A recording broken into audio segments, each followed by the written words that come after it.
The following is a special presentation of Tony Kurre Radio. Good morning, happy Wednesday, T's on the ball, what's up?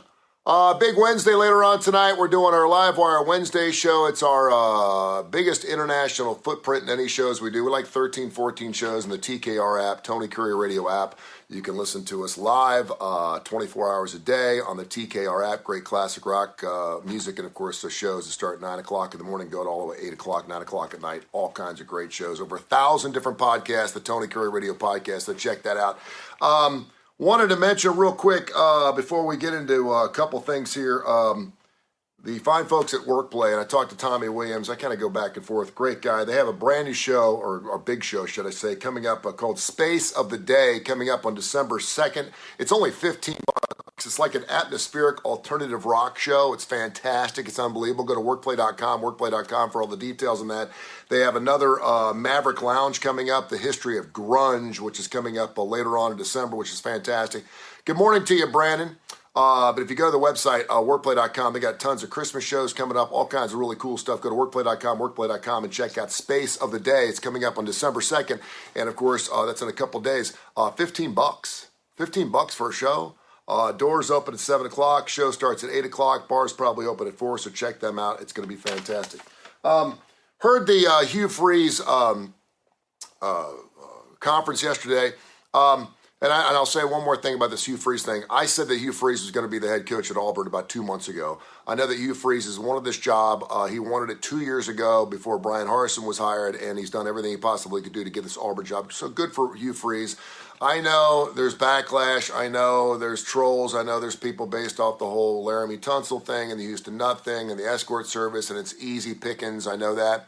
I do think he's a great fit for Auburn. I think he'll do really well. He's a hell of a recruiter. He's a great recruiter. Whether he was cheating while he was doing it or not, there's neither here nor there. He's a great recruiter. He did it at Ole Miss. He had a top 10 recruiting class at Ole Miss for 3 years straight. And, of course, he's one of only 3 coaches to beat Nick Saban in back-to-back years. So I think he's a really good hire, and I think you got him for a bargain at $6.5, $7 million a year. I will say this, and I heard John Cohen yesterday, the athletic director, speaking about saying that Hugh Freeze was always their number one pick, and they got their guy.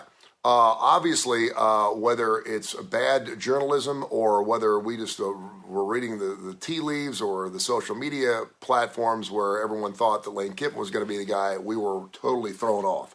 Lane Kiffin may have used this whole situation to get him more money. That just happens. Jimmy Six is a great agent. But the money thing to me is really interesting. So Auburn is now going to be paying out over $40 million in buyouts. They got to give Liberty $3 million just to bring in Hugh Freeze.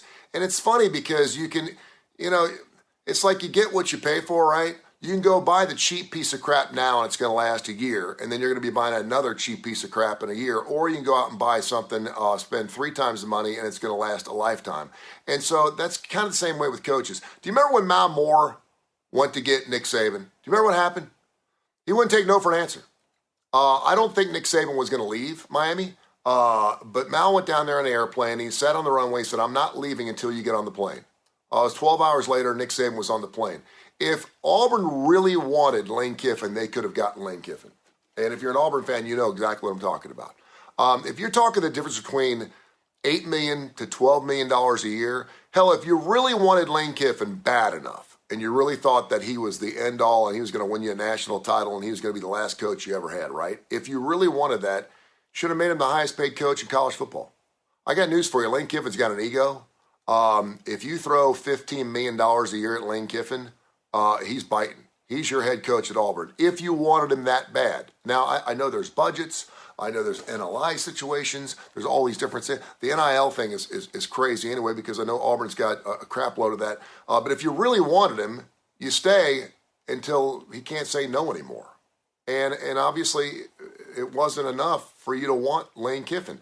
Because if you're looking at all the money you're doing in buyouts, just think about it. You got a coach. Wouldn't it be nice to have a coach for like 10 years? Wouldn't it be nice to know you don't have to worry about those kind of things? I'm just saying, if you really want to, we make it sound like, well, you can't give him $15 million a year making the highest paid coach. Why not? Why not? Doesn't mean that he's worth it, but if you want him bad enough, money talks. Ole Miss wasn't going to give him $15 million a year. if you really, really wanted him, what's another $5 million a year? Hell, Boosters got that in their back pocket down at Auburn. If you really wanted him, you could have got him. But you guys, you freeze. I think it's a good fit. I think things work out for a reason. I think it's going to be fantastic. So Richard Evans, good morning to you. I think you're good to go. Hey, there was a really interesting, speaking of hires, Mark Ingram, who's a good friend of mine. He's the athletic director at UAB. We do a podcast called the UAB Director's Chair. You can check it out wherever you get your Tony Curry Radio podcast. I love talking to Mark because coaches are great, but they're X's and O's guys, and I've been talking X's and O's for 25 years. I love to pull the curtain back and find out what's really going on in an athletic platform or situation, and I can do that with UAB. And Mark knows I'll ask him questions. He doesn't have to answer them, but I'm not throwing softball questions up to Mark Ingram. So there was an open letter from the UAB football team that came out yesterday about 3 o'clock. And it was addressed to Ray Watts. And basically, the football team wanted to have a say in who their next head coach was going to be. Evidently, Skip Holtz, who, of course, has done a nice job with the Stallions here in town, his name was at the top of the list. Now we have Trent Dilfer. His name is very, very interesting. I think that's a good possibility if it's not already done. But anyway, the football team wanted to have a say in who their next head coach was going to be. And, of course, they want Brian Vincent to be the head coach for the UAB Blazers. Despite the fact that it wasn't a stellar year, they are going to a bowl game. They're going to the Bahamas. And I like Brian a lot. I've spoken to Brian several times. I've interviewed him. He's been with the organization for 5 or 6 years. And I think he'd do a fine job at UAB as a head coach. It's really interesting, though, when you start allowing Tim McGee Sr., good morning to you, man. It's really interesting when you start allowing your employees, though, to have their say-so in who they think their boss should be or hire. It's worked in a lot of different businesses. Sometimes people will come from out of town, sit down with employees and say, listen, we're going to have an open thing here. We're wanting to hire your new GM. And it actually happened several times when I was at Cumulus, when I was doing radio. Do you have any ideas? And sometimes I think they just do that to behoove us, to make us feel like we're part of the process, knowing that our say probably has nothing to do with the hire. But it makes us feel good because we're part of a team and we get to actually say, hey, I think this guy would be a great hire. This guy would be a great hire. You're never going to eat yourself from the inside out. Do you remember the whole thing at Alabama with Mike Price? Mike Price never even coached a football game, and the players were up on the podium crying, begging them to keep Mike Price after all that crap went down. And, of course, they let him go. But listen, football teams, man, they're going to back their guy. They're going to back their coach. They're never going to throw their coach under the bus. And that says a lot about Brian Vincent. It says about what a great man he is and what a good coach he possibly could be. Could he be successful at UAB? I think so. But are they willing to wait to make that happen? I'm not sure. But the fact the football team spoke up and said, listen, we weren't part of this process.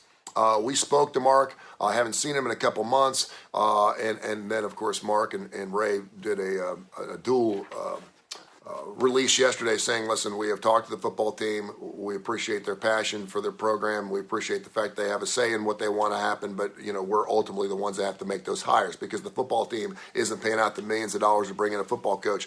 I think it's really interesting, though, because whenever you're in a business, they always sit down with the employees like, well, we want to make sure that as a team we're all happy and we're all on the same page. Who would you like to be your new boss? And they never go that direction. Because you're not the one supposed to be hiring. You're playing ball. You play ball for whoever your coach is, and that's the way it probably should be. I appreciate the fact they wrote the letter to Ray Watts, but I don't think it's going to make a hill of beans. With that being said, I'm going to be talking to Mark Ingram tomorrow morning at 10 o'clock. We'll have a fresh podcast, and we'll find it straight for the man, the athletic director, tomorrow on TKR on the Tony Curry Radio podcast platform, so check it out. Finally, I wanted to bring something up. Listen, I will slam on some things. I speak for every man and woman out there. I'll say some things that a lot of people are afraid to say, but I'll tell the truth. And I mentioned the other day I went to Arby's, and they had no roast beef. What the hell? We have the meats? No, you don't. And I called them out on it. I've had this ongoing thing with Spectrum for a long time. I've been with Spectrum for 25 years, and people are like, Tone, if you're with Spectrum and you don't like Spectrum, get rid of Spectrum. Because there's a lot of different ways. But I'm an older guy. I'm kind of set in my ways. Once I get something going on and it works, I don't want to switch it. I don't want to change it. It goes for phones or anything else. So Spectrum has this deal where you can get internet and television for like $100 a month, and I'm spending over $300. I'm like, what the hell? Why am I spending so much money? Mike Ellison, good morning to you. Why am I spending so much money when a new customer gets the best deal? So they tell me that I can get the deal as long as I haven't been a customer for the last 60 days. So I'm like, you're telling me that I need to cancel you, and then you're expecting me to bring you back. That's where Spectrum is right now. I thought cable was hurting. I thought people were cutting the cord, right? And I'm like, seriously? I've been a customer of yours for 25 years, and now you're telling me I have to cancel you to bring you back to get the deal? That's ridiculous. That's crazy. Even on the Spectrum commercials, it says be unreasonable. I'm not even being unreasonable. I'm being reasonable. Like, what the hell? It doesn't make sense. Why am I paying an extra $250 a month? And I still got like the silver package from like 1983. And it doesn't even exist anymore. Let me tell you something. When you're on something and you're paying a subscription or you're paying something monthly and things are changing and you're not checking into it, they will continue to take your money every single month without telling you that you get a better deal. Everybody, AT&T does it. Verizon's cell phones are a crock. It's an absolute wrap. You go up there and say, listen, I'm not paying $200 a month anymore. They'll figure out a way to drop your bill. I know, I don't like to be pleasantly annoying or a pain in the ass, but if you want to save some money, that's the way you do it. And then, of course, you get at the lower level and it pops back up. So, that being said, I got on a phone call with Spectrum. I'm moving tomorrow. And I need to make sure I've got the internet humming along because of TKR, Tony Kurre Radio, my podcast, and, of course, I want to watch television. And so I call him up and I said, listen, I'm moving from this location to this location. Can you help me out? And I talked to a guy named Julio in Texas. And then I talked to a really nice woman named Janelle, who I think is watching this morning, in the Carolinas. I was on the phone for over 2 hours. Now, normally I'd be pitching a fit to be on the phone for 2 hours to move my cable. But she was actually one of the nicest people I've ever spoken to. I have an affinity, I have a compassion, I have a respect for people who have to work in customer service on phones. First of all, I really appreciate the fact I can understand everything she was saying. It is really, really annoying when I get on the phone, and I'm not being racist or anything else, but man, if I can't understand what the hell you're saying, right away I'm like, okay, this, and 2 hours of not understand what someone's saying was enough to, I'm not doing it, right? But she was super clear, super concise, super nice. We recited scripture together. It was fantastic. And she's like, Mr. Kurre, why in the world are you paying so much every month? And I said, please tell me. And so I explained to her my situation. She's like, let me get with my people. And that's why it took so long. And she bumped me off like $110 a month. And I greatly appreciate that. So when I'm going to slam on you for a reason, I'm going to slam on you. If I'm going to thank you for your service, I will thank you for it. I'm not saying still Spectrum's my favorite, because their commercials suck. They're terrible commercials. If you got Spectrum, you see Spectrum commercials almost every commercial break, and they're really, really annoying. Really annoying. It's weird because I'm getting a Spectrum commercial, and I already got Spectrum. I don't need to see your commercials on my TV. But I will give props where props are due. And Janelle, if you're out there watching, and I told her about my radio station and everything else, you did a great job, and I appreciate the fact that I get to stay with you, and I really appreciate the fact that I don't have to change things up, because changing things up scares the hell out of me. That's the way it is. All right, check out workplay.com for this fantastic show. Shows throughout the entire month of December. I want to thank my good friend Al Cooper from Coosa Valley Auto Sale, one of our biggest proponents. He just gets on and talks about Tony Kurre Radio all the time, listens every single day. He's a good friend of mine. Check out CoosaValleyAutoSales.com. And, of course, check out our Tony Kurre Radio podcast. Wherever you get your podcast, just search Tony Kurre Radio. That's Kurre with a K, K-U-R-R-E. We have well over 1,000 podcasts up, everything from rock and roll shows to blue shows to computer shows to pet shows. We have Need to Know with Kip Kiefer. We have Want to Bet. We have gambling shows. We have all kinds of wonderful shows up on our Tony Kurre Radio podcast. And, of course, you can download the TKR app, Tony Kurre Radio app, TKR through Apple or Tony Kurre Radio through Android, and it's free. It stays on, which is one of the only apps I have. When you clip off it, it stays on. So you can take phone calls, you can get on the internet, you can do whatever you want, and the TKR app plays until you slide it up and you turn it off, but it's on all the time, and it's great classic rock and roll. Starts with Students of the Game at 9 o'clock in the morning. I'm sure they'll be talking about the Hugh Freeze hire coming up a little bit later on this morning. But thanks for watching this morning. I appreciate you, and we'll get after it this week. Check out, of course, our big show tonight, Live Wire Wednesday, brought to you by Southern Precision Staffing, 205-682-2828, 205-682-2828. 2023 will mark the 50th anniversary of AC/DC. They've been around for 50 years. Wouldn't that be a great time to start a world tour in your 50th anniversary celebration of the band? Hello. Get after it. We're going to celebrate their first releases tonight. All tunes from the year of 1975 tonight at 8 o'clock Central. It's a great show. If you love rock and roll, you love AC/DC, you will love the show. Download the TKR app, listen to it live, or check it out wherever you get your podcast. Have a blessed day. Thank you for watching this morning. I love you. And let's get after it. And who day, Michael? This has been a special presentation of Tony Curry Radio.